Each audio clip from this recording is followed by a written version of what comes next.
Welcome back, welcome back. Somalia is a dangerous failed state. It has not had a functioning central government for years, and the Islamist rebel al-Shabab group now controls large swathes of the country and is even threatening Mogadishu. Since the beginning of February, over 8,000 people have fled the capital. In the midst of this internal conflict, Somali pirates continue to prey on international shipping. So is there anything the transitional federal government can do? I'm joined by the Information Minister, Dahir Gelle. Welcome, welcome to you. Minister, the country, Somalia itself, is described, as I quoted there, as a failed state. Everybody refers to Somalia as a failed state. Do you accept that's a fair statement? I think it's not right to call Somalia a failed country. You can't describe a country as successful or failed just by what's happening internally. What I mean is Somalia, in the last 2 decades, has suffered a lot of problems. That is not the issue. The issue is what the Somali government is doing to get rid of this dilemma. We are now focusing on how to solve the problems in Somalia. Being a failed country is not our description, but this is some kind of label coming from abroad. We don't accept being called a failed country. All we can say is there are some kind of problems inside the country, and that while tackling the problems, we require the help from abroad and from everybody who's interested in the Somali issue. There is said to be very soon a major offensive launched against the insurgents in Mogadishu. Is this about to happen? The Somali government is entitled to recover stability and security in our own country. Elements of the al-Shabab groups and other elements that are disturbing the security of our country are not accepted by anybody in the country. We are making every effort to overcome these problems by all means, but without any kind of military action. The military and policing services are concerned to tackle this, to re-establish stability in our country. If it's necessary for the armed forces to interfere, that would be a last resort. We are a part of the world which has been affected by insurgency, and that's now something normal in Somalia. What about the Islamic militants, al-Shabab? They hold parts of Mogadishu and large swathes of around in the south of the country as well.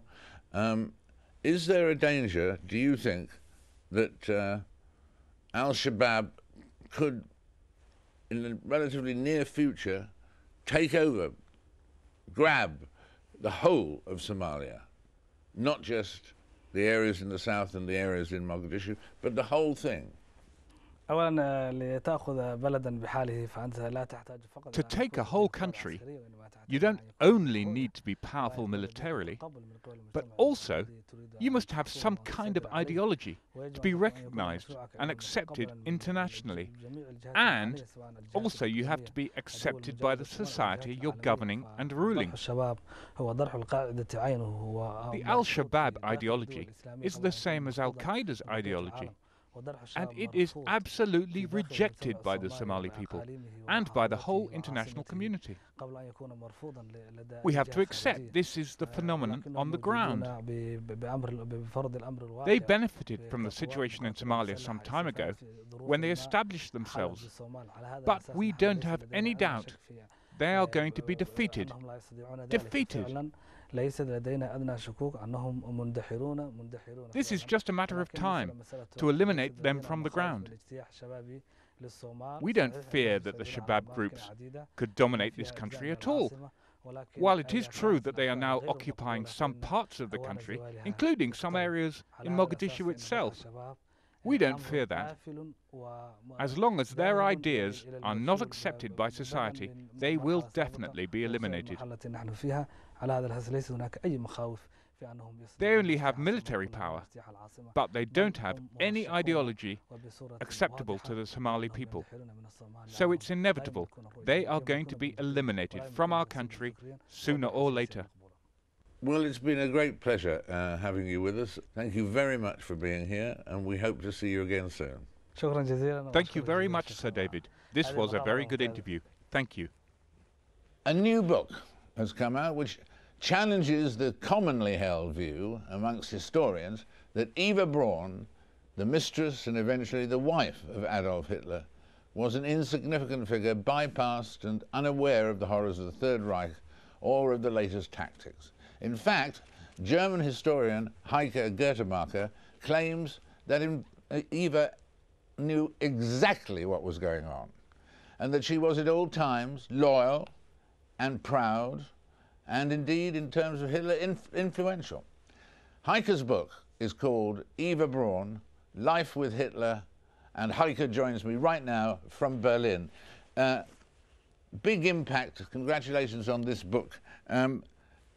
You have really come to the conclusion, with lots of original research, haven't you, that that the traditional picture of Eva Braun is just wrong. Yes, I tried to look behind the still existing legends and cliches of the life of Hitler with Eva Braun. And I analyzed all available primary and secondary sources, and then you get another view on the relationship between Eva Braun and Hitler. What did she do for Hitler?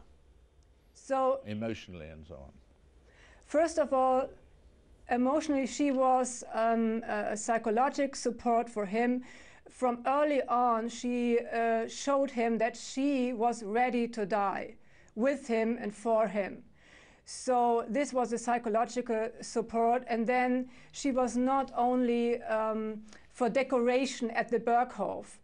She took many pictures of Hitler, and not for her private album, but she sold the pictures for a lot of money to the photographer Heinrich Hoffmann, who was Hitler's photographer. And she made a lot of money by that. And when did she meet Hitler first? She met him first in 1929, and the intimate relationship began in 1932.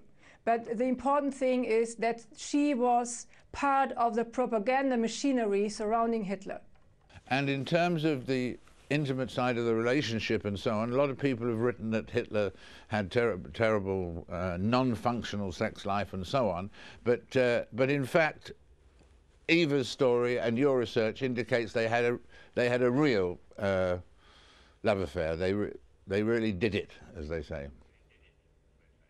Yes, it's a myth. It's part of the demonizing Hitler. Hitler is always often seen as a demon, as a monster, inhuman, not a human being, so to speak. And on the other side, Eva Braun is a dull, blonde, naive, who was not even interested in what was going on around her.